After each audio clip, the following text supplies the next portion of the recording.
Hey everybody, how is it going today? Well, in this video, I'm going to get right into everything. I apologize in advance if the sound is a little off or if the video is a little off. I'm doing this on a different computer. I was doing this same video just about a couple days ago, and right in the middle of it, my laptop crashed on me. And like a knucklehead, I hadn't backed up anything in several months, so I am SOL on all that data for this and for my other business for the last several months. So I have been digging through all of my files trying to find what I can so I can try to put something back together for my own records. And well, that's how my last couple days have been. Hopefully yours have been better. But anyway, let's get into nano dimensions. In the last few days, it has been trailing off into the support area, but it hasn't found any support as of yet, which probably to be expected since the market is so weak. But what I wanted to do in that other video was go over the share offering that Nano Dimensions announced. I'm sure it's probably old news by now, but I'm going to go into it anyway just for a second to give you my thoughts on it. But it was saying that Nano Dimension raised $50 million by offering 16.7 million shares of their company's stock at $3 per share. And of course, it says the gross proceed offerings were approximately $50 million before deducting placement, agent fees, and other offering expenses. And the company intends to use net proceeds, working capital, and other general corporate purposes. For my thoughts on this, I thought that the share offering was rather big for the float that the company has. It's a little bit high for my liking. I mean, I'm very glad that they raised $50 million. That, of course, is going to come in handy. But if we go over to Yahoo, we can see that their float is only 28 million, and their shares outstanding is 54 million. But I like to use the float. The float is only 28 million, so the 17 million shares is over 50% of their float. And the reason why that kind of troubles me is because when you see companies that are even ones that are fast-growing companies, I don't mind to see them do share offerings of around 10% or less. But I see normally when the share offering is more than 10%, it poses problems for earnings down the road. And 17 million shares is a big pile of stock to throw on the market. And if we go back to the chart, you know, that news was probably leaked in advance. Oh, and another thing I wanted to point out on that was just how fast they offered those shares, because this was announced on, I believe it was October 26th. They made the decision, or at least they announced the decision, and it was set to execute on October 28th, so only 2 days. But if we go back to the chart, probably a lot of this sell-off was attributed to that news leaking before it made the news where we got to see it. And anybody who heard that news and was holding the stock up here, obviously it didn't make much sense to hold it if they were going to be offering a huge chunk of shares down here at $3. So besides the fact that the price was overextended, probably news of that leaking to people that were in the know didn't help either. So as of right now, it's just barely below $3. So the market is actually doing a pretty decent job of absorbing all of those shares. But I would expect it to hang around in this area for a while just because that huge block was dumped onto the market. But now, like I said, that offering is a little high for my taste. Like usually, if it is more than 10% of the company's float, that tends to be a problem down the road. And this one was more than half of the float. And I like to use the float instead of the shares outstanding. And if you're not sure what the difference is, the shares outstanding are the total number of shares that are issued and actively held by shareholders. A company may provide executives with stock options that allow conversion to stock, but such benefits are not included in the outstanding total until they've been fully issued. Now, the float is a measure that excludes closely held shares. Closely held shares are stock shares that are held by company insiders or controlling investors. These types of investors typically include like the officers, the directors, and the company founders. And it's also important to note that most indexes use the floating stock of the company as the basis for their market capitalization calculation as well. All right, but the second stock I wanted to talk about on this video was the one I just did a video about, Nokia. Bring up that chart. Since that video, it has fallen off a cliff. It is rolling over hard because they came out with their earnings. And that's one of the other reasons why I did not take a position in Nokia just yet, was because they are notoriously inconsistent on their earnings. We look back here in last October's when they missed earnings and they announced that dividend suspension. The market didn't take too kindly to that. And the reaction this week has been remarkably similar. But if we go to the news, it didn't look like it was really all that bad. I thought it was a kind of an overreaction. I mean, the stock was down over 20%, and analysts had forecast Nokia would come in at a 7 per share profit, and they came in at 5 cents. But they said they would have sales of 6.3 billion.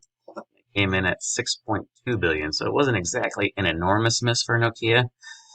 For them to lose 20% of their market value seems overrated, a bit exaggerated. And going over to the NASDAQ website on their news, they talk about how their profits surged, but revenues did decline. So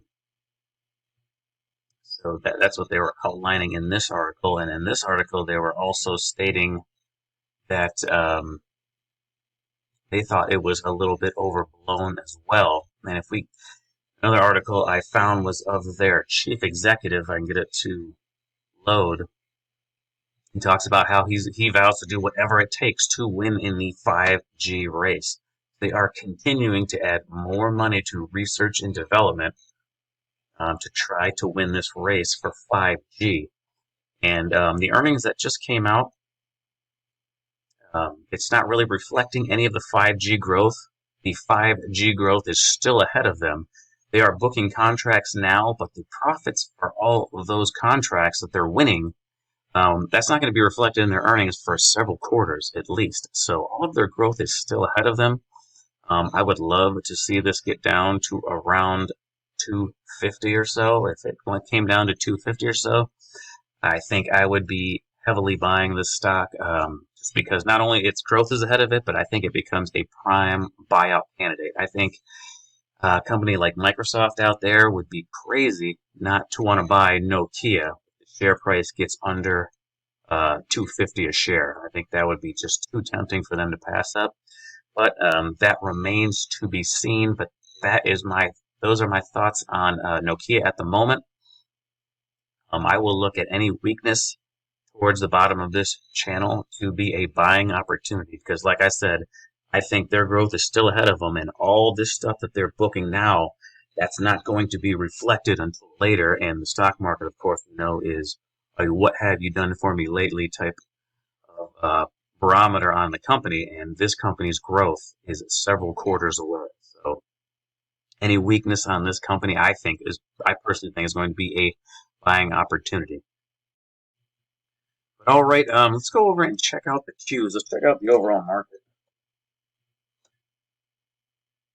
And so we can see it is starting to accelerate down. This is not looking good. The path of least resistance is definitely to the downside. As it rolled over and broke through those moving averages, it popped up, touched that 8-period moving average, and now it's starting to roll over again. Hopefully it turns into something like this where it doesn't really roll over too bad. But if I had to guess, with this last 3 days action, we could be seeing this 200-day moving average pretty quick. If this really starts to accelerate, which I wouldn't be surprised if it did, especially with the uncertainty of the election right around the corner, this could get ugly. And I haven't been buying any stock the last couple of weeks for whatever reason. I don't know. I just didn't seem like it was a good time to be buying stock. Like when the market had this pullback in September, I was buying stock on this pullback, but I have not been buying anything. And it's kind of strange because this pullback has been, hasn't been a very sharp pullback until like the last 3 days. We can see it starting to accelerate after it moved up into that moving average and was rolling and started to roll over. maybe just in the back of my mind, I had that the election is right around the corner, and I think that's a lot of what this is. I don't think it's really panic selling. I think it's just an absence of buyers because of the uncertainty with the election coming up. But it looks like it could be starting to accelerate, and that is not a good sign. I think one of the reasons that kind of kept me from buying is I was noticing a lot of the more speculative plays out there had been selling off for weeks and weeks.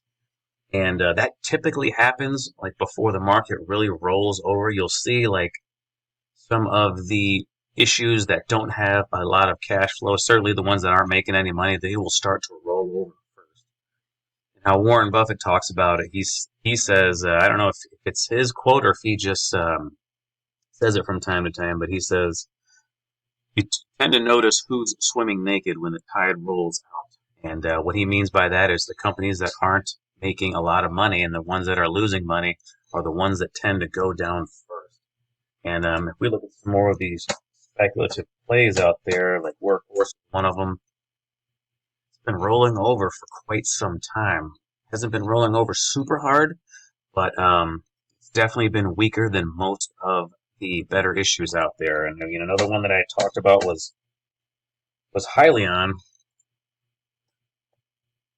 I had mentioned that I wanted to be buying it when it touched the 200-day simple moving average of the yellow line on the chart. But with all the weakness in the market, I am very reluctant to go long anything, and it's just slicing right through that moving average. It's not even offering any support at all. I just think that a lot of people are not going to be risk on at the moment. They are going to be sitting and waiting just like I am. You know, some of the other SPAC plays, IPOB has been super weak. Look at IPOC, it is below $10. A lot of the other ones have been rolling. You know, they've been rolling over for weeks and weeks.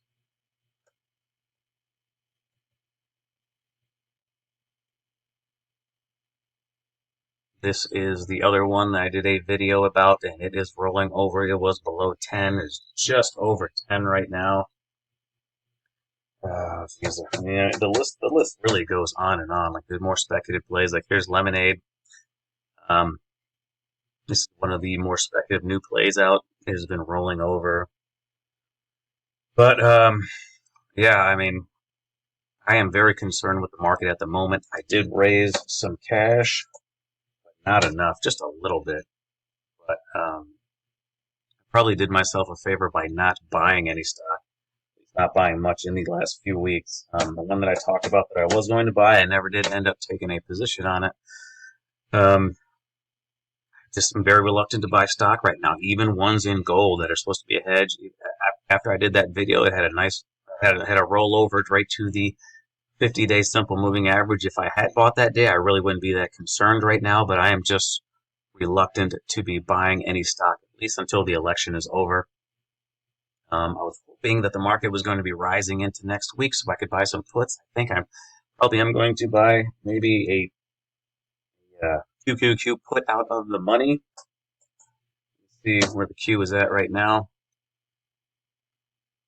Oh, I'd probably be looking at maybe 260, between 260 and 265 strike. I won't know for sure until next week, but I think I'm going to take a couple of those just in case we get like a little flash crash type scenario. I'm not going to go too heavy, so if it doesn't do that, I won't be hurt too bad, but if it does, I should make a nice little profit, and that will hedge my other positions.